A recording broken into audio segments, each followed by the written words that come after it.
friends, welcome to Kozhukkattai kitchen. இன்னைக்கு நம்ம வீடியோல என்ன பார்க்க போறோம் அப்படினா ரொம்ப சாஃப்ட்டான சூப்பரான ஜவ்வரிசி வச்சு சூப்பரா ஒரு கொழுக்கட்டை தான் எப்படி செய்யுதுன்னு பார்க்க போறோம். விநாயகர் சதுர்த்தி வந்துச்சு இல்லையா, சோ அதனால தான் இன்கிரிடியன்ட்ஸ் நோட் பண்ணிக்கோங்க. சோ நம்ம இப்போ எப்படி செய்யறதுன்னு வீடியோக்குள்ள போய் பார்த்தறலாம்.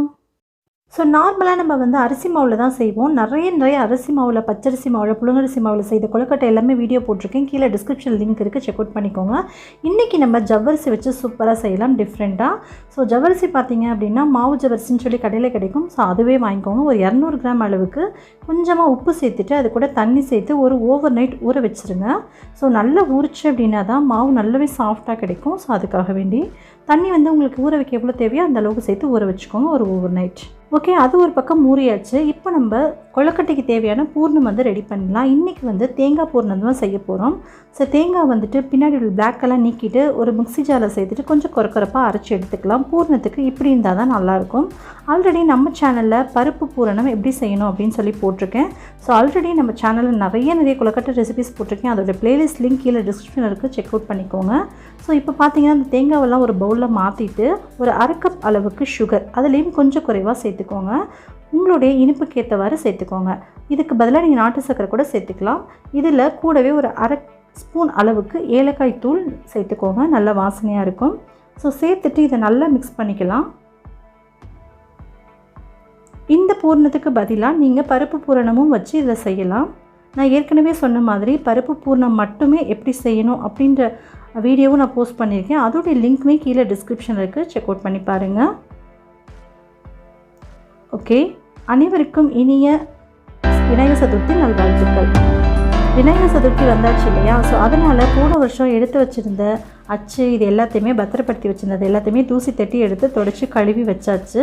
ஸோ சூப்பராக ரெடி ஆகிடுச்சு. இப்போ எல்லாமே அச்சும் நமக்கு ரெடியாக இருக்குது. இப்போ அந்த லாஸ்ட்டாக காட்டினது மட்டும் புதுசு. ஸோ இது எல்லாமே போன வருஷம் யூஸ் பண்ணது அப்படியே எடுத்து வச்சுருந்தேன். ஸோ இப்போ பார்த்திங்கன்னா ஜவ்வரிசி ரொம்ப சூப்பராக ஊறி வந்திருக்கு. அதை வந்துட்டு நம்ம ஒரு மிக்ஸி ஜாரில் சேர்த்துக்கலாம். சேர்த்துட்டு பாருங்கள், இந்த அளவுக்கு ஊறி இருக்கணும். கையில் நசுக்கணும் அப்படின்னா லேசாக அமர்ந்தி வரணும். இதை வந்துட்டு ஒரு மிக்ஸி ஜாரில் சேர்த்துட்டு நல்லா கொஞ்சம் கொரப்பாக அரைச்சி எடுத்துக்கலாம். ஸோ இது மாதிரி அரைச்சோம் அப்படின்னா நமக்கு வந்து நல்ல மாவு பதமாக கிடைக்கும். ஸோ இப்போ பார்த்திங்க அப்படின்னா இதை வந்து வேறு ஒரு பவுலுக்கு மாற்றிடலாம். ஸோ நீங்கள் தமிழில் பார்த்த மாதிரி இன்றைக்கி 2 டைப்பான ஜவ்வரிசி கொழுக்கட்டை தான் நம்ம இன்றைக்கி பார்க்க போகிறோம். அதுக்கு 2வது டைப்புக்கு நம்ம தேவையான கொஞ்சம் மாவை மட்டும் பாதியாக பிரித்து வேறு பவுலுக்கு நம்ம மாற்றி எடுத்துடலாம். ஸோ பார்த்திங்கன்னா இதுலேருந்து நான் ஒரு 2 கைப்பிடி அளவுக்கு வேறு ஒரு பவுலுக்கு நான் மாற்றி எடுத்து வச்சிட்றேன். ஸோ 2வது மெத்தட் எப்படி செய்கிறது அப்படின்றத அப்புறம் பார்க்கலாம். ஏன்னா ஒரே டைமில் பார்த்தோன்னா கன்ஃபியூஸ் ஆகும். ஸோ இது ஓரமாக இருக்கட்டும். ஸோ இப்போ ஃபஸ்ட் மெத்தடே பார்ப்போம். இப்போ இது கூட வந்து இந்த இது வந்து ஓரளவுக்கு உங்களுக்கு தண்ணி மாதிரி இருந்துச்சுன்னா கொஞ்சமாக அரிசி மாவு சேர்த்துக்கோங்க. எனக்கு தண்ணியாக இல்லை, இருந்தாலும் கொஞ்சம் ஃபோல்டு பண்ண கொஞ்சம் நல்லாயிருக்கும் இல்லையா. ஸோ அதுக்காக வந்து இதை வந்து பைண்ட் பண்ணுறதுக்காக கொஞ்சமாக அரிசி மாவு சேர்த்துக்கிறேன். அரிசி மாவு சேர்த்ததுக்கப்புறம் ரொம்ப உங்களுக்கு ட்ரையாக தெரிஞ்சதுன்னா லைட்டாக தண்ணி தெளிச்சிட்டு கொஞ்சமாக பிசைஞ்சுக்கோங்க. எனக்கு கொஞ்சம் ட்ரையாக தான் இருக்கும் போல் இருக்குது. ஏன்னா 1 ஸ்பூன் மட்டும் கூட அரிசி மாவு சேர்த்துருக்கலாம். கொஞ்சம் கூடுதலாக இருக்கனால தண்ணி சேர்த்து கொஞ்சம் பிசைஞ்சுக்கிறேன். ஸோ நல்லா பிசைஞ்சிட்டு இப்போ பார்த்தீங்கன்னா நம்ம அரிசி மாவு கொழுக்கட்டை மாவு நம்ம ரெடி பண்ணுவோம் இல்லையா, அது மாதிரி நல்லா பிசைஞ்சு அழுத்தம் கொடுத்து பிசைஞ்சிங்கன்னா நல்லாவே வந்து சாஃப்டாக வந்துடும் மாவு. ஸோ உங்களுக்கு பிசைஞ்சிட்டு பதம் எப்படி இருக்கணும்னு நான் காமிக்கிறேன். இதில் பார்த்தீங்கன்னா உப்பு கொஞ்சம் கம்மியாக இருக்குது அப்படின்றனால கொஞ்சமாக உப்பு சேர்த்து பிசைஞ்சுக்கிறேன். ஸோ இப்போ பாருங்கள், கையில் எடுத்து லைட்டாக இப்படி பிடிச்சோம் அப்படின்னா பிடிக்க வரணும். ஸோ இதுதான் வந்து பதம். ஸோ இந்த கன்சிஸ்டன்சியில் இருந்துச்சு அப்படின்னா கரெக்டாக இருக்கும். இப்போ ஒரு இட்லி தட்டு எடுத்துகிட்டு மேலே துணி போட்டு எடுத்து ஓரமாக வச்சிடலாம். இப்போ நம்ம கொழுக்கட்டைலாம் பிடிச்சி அதில் வந்து நம்ம எடுத்து வச்சுக்க போகிறோம். அச்சுகள்லாம் ரெடியாக இருக்குது. ஸோ நம்ம அச்சு இல்லை அப்படின்னா கையில் எப்படி செய்கிறதுங்கிறதையும் நான் ஒன்று செஞ்சு காமிக்கிறேன். ஒரு சின்னதாக எடுத்து தட்டை மாதிரி தட்டிக்கோங்க. லைட்டாக இந்த சைடு எல்லாத்தையுமே கொஞ்சம் லேசாக பிடிச்சி விட்டுக்கோங்க. மாவு உங்களுக்கு தேவையான அளவுக்கு எடுத்துக்கோங்க. சின்ன கொழுக்கட்டையோ பெரிய கொழுக்கட்டையோ அதுக்கு தகுந்த மாதிரி. ஸோ இப்படி சுற்றிலும் இது மாதிரி தட்டிட்டு இப்போ இதுக்குள்ளே நம்ம பூர்ணத்தை உள்ளே வைக்க போகிறோம். லைட்டாக வந்து குழி பண்ணிக்கோங்க. குழி பண்ணிட்டோம் அப்படின்னா உள்ளுக்குள்ளே பூர்ணம் வைக்க கரெக்டாக இருக்கும். உள்ளே வச்சுட்டு லைட்டாக திரும்ப ப்ரெஸ் பண்ணி சுற்றிலும் அமுத்தி விட்டு அது உள்ளே போகிற மாதிரி அமுத்தி விட்டுக்கோங்க. கொஞ்சம் கொஞ்சமாக ஷேப் பண்ணி பிடிச்சோம் அப்படின்னா ரொம்ப அழகாக கையிலே செஞ்சிடலாம். நமக்கு அச்சுகள் வந்து தேவையில்லை. இப்போ வந்து கொழுக்கட்டை மாவுக்கு அச்சு ஃப்ரீ அப்படின்லாம் சொல்லி கொடுத்துட்ருக்காங்க. ஸோ அது மாதிரி வாங்கி யூஸ் பண்ணாலுமே ரொம்பவே சூப்பராக வருது. ஸோ இப்போ பாருங்கள், அடுத்து வந்து மீதி எல்லாமே நான் அச்சில் செஞ்சுக்கிறேன். அச்சில் லைட்டாக வந்து நம்ம எண்ணெய் தடவிக்கணும். எண்ணெய் தடவிட்டு உள்ளுக்குள்ளே வச்சு மாவு வந்து ஃபஸ்ட்டு வந்து ஃபில் பண்ணிடணும். நம்ம நார்மலாக செய்வோம்ல அதே மாதிரி தான். இப்போ ஒரு சின்ன மியூசிக்கோட இப்போ நான் செஞ்ச கொழுக்கட்டையை நீங்கள் பார்த்துட்டே வாங்க.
இப்போ நம்மளோட கொழுக்கட்டை எல்லாமே ரொம்ப சூப்பராக ரெடியாக இருக்குது. எல்லாத்தையுமே இட்லி தட்டில் வச்சு அடுக்கிடலாம். இதுக்கப்புறமா நம்ம நெக்ஸ்ட் டைம் எப்படி செய்கிறது அப்படின்றதையும் நம்ம பார்த்துடலாம். பார்த்துட்டு அதையும் சேர்த்து இது கூடவே வந்து நம்ம எடுத்து வச்சிட்டோம் அப்படின்னா எல்லாத்தையுமே ஒன்றாவே வேக வச்சு எடுத்துடலாம். நம்ம ஏற்கனவே எடுத்து வச்சுருந்தோம்ல ஜவ்வரிசி மாவு, அதில் வந்துட்டு நம்ம எடுத்து வச்சுருக்க பூர்ணத்தை சேர்த்து ஒன்றா பிடிச்சிக்கலாம். ஸோ இது எல்லாத்தையுமே சேர்த்து ஒன்றா பிடிச்சு வச்சாலும் சரி, இல்லைனா வந்து நீங்கள் எப்பவும் போல் அச்சில் வச்சு வச்சாலும் சரி. நான் உங்களுக்கு அச்சில் வச்சு இப்போ காமிக்கிறேன் பாருங்கள். இதுவுமே நல்லாவே வரும். அவ்வளோதான். இது எல்லாத்தையுமே ஒன்றா சேர்த்து பிசைஞ்சிட்டோம் அப்படின்னா ரெண்டாவது டைப் கொழுக்கட்டையும் ரெடி ஆகிடும்.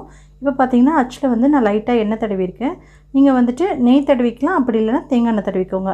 கொழுக்கட்டைக்கு பொதுவாக வந்து தேங்காய் எண்ணெய் வந்து நல்ல ஒரு ஃப்ளேவராக இருக்கும். அப்படி இல்லை உங்களுக்கு பிடிக்காது அப்படின்னா நெய் சேர்த்துக்கோங்க. வேறு எந்த எண்ணெய் சேர்த்திங்க அப்படின்னாலும் ஸ்மெல் வந்து வரும், நல்லா இருக்காது. ஸோ பாருங்கள், இதுவுமே சூப்பராக ரெடியாக இருக்குது. ஸோ இதையுமே வந்து நம்ம ஏற்கனவே எடுத்து வச்சுருந்தேன் கொழுக்கட்டை அச்சு அந்த தட்டிலையே வச்சிடலாம், இட்லி பானை தட்டிலையே. ஸோ இப்போ இட்லி பாத்திரத்தில் தண்ணி ஊற்றி நல்லா கொதிச்சதுக்கப்புறமா கொழுக்கட்டையும் சேர்த்து வேக வச்சுக்கலாம். இட்லி நம்ம வேக வைப்போம்ல அதே மாதிரி தான். நல்லா தண்ணி கொதிச்சதுக்கப்புறமா வைங்க. ஸோ இப்போ மூடி போட்டு மூடி வச்சிடலாம். மினிமம் வந்து ஒரு 7லேருந்து 10 நிமிஷம் வரைக்கும் வேகட்டும் மீடியம் ஃப்ளேமில். ஸோ இப்போ வெந்தாச்சு. ஒரு டூத்பிக் வச்சு செக் பண்ணிடலாம் வெந்துருச்சான்னு சொல்லிட்டு. ஸோ டூத்பிக்கை லைட்டாக வந்து குத்தி பார்த்தீங்க அப்படின்னா அதில் ஒட்டாமல் வந்துச்சு அப்படின்னா வெந்துருச்சு அப்படின்னு அர்த்தம். ஸோ அவ்வளோதான், நம்மளோட கொழுக்கட்டை எல்லாமே ரொம்ப சூப்பராக வெந்துருச்சு. இப்போ அடுப்பை ஆஃப் பண்ணிவிட்டு வேறு ஒரு பிளேட்டுக்கு ட்ரான்ஸ்ஃபர் பண்ணிடலாம். ஸோ அவ்வளோதான், பாருங்கள் பார்க்குறதுக்கே எவ்வளோ சூப்பராக இருக்குல்ல, கொஞ்சம் டிஃப்ரெண்ட்டாகவும் இருக்குது.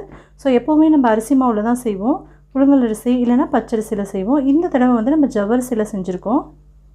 ஸோ இது வந்து பார்த்திங்கன்னா சாதாரணமாக எப்பவும் செய்கிற கொழுக்கட்டை மாதிரி இல்லாமல் சாஃப்டாக, அதாவது காலையில் செஞ்சால் கூட நைட்டு வரைக்குமே நல்ல சாஃப்டாக இருக்கக்கூடிய அளவுக்கு அவ்வளோ சாஃப்டாக இருக்குது. ஸோ இங்கே பாருங்கள், பார்க்கறதுக்கே உங்களுக்கு நல்லா தெரிஞ்சிருக்கும், ஷைனிங்காக இருக்குது. ஸோ அவ்வளோதான். கண்டிப்பாக இதே மெஷர்மெண்ட்டோட இதே மாதிரி நீங்களும் ட்ரை பண்ணி பார்த்துட்டு எப்படி வந்துச்சுன்றதை கீழே கமெண்ட்டில் சொல்ல மறந்துடாதீங்க. உங்களுடைய கமெண்ட்ஸ்க்காக நான் வெயிட்டிங். ஸோ இப்படியே சாப்பிட்றத விட கார்னிஷ்காக கொஞ்சமாக மேலே தேங்காய் தூவி விட்டு அதுக்கப்புறம் நம்ம சாப்பிட்டா இன்னும் டேஸ்ட்டு கூடுதலாக இருக்கும். ஓகே, அதையும் ட்ரை பண்ணி பாருங்கள்.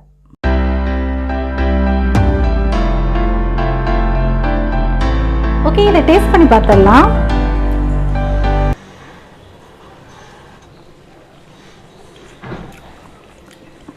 உண்மையிலுமே சூப்பராக இருக்குது. டேஸ்ட் அவ்வளோ அட்டகாசமாக இருக்குது. அது இல்லாமல் சாஃப்ட், ரொம்ப செம்ம சாஃப்டாக இருக்குது. வாயில் போட்டுவிட்டே கரைஞ்சிருது, அந்தளவுக்கு டேஸ்ட்டும் சூப்பராக இருக்குது, சாஃப்டாக இருக்குது. கண்டிப்பாக நீங்கள் இந்த விநாயகர் சதுர்த்திக்கு இந்த ட்ரை பண்ணி பாருங்கள். உங்கள் அனைவருக்கும் விநாயகர் சதுர்த்தி நல்வாழ்த்துக்கள். தேங்க்யூ.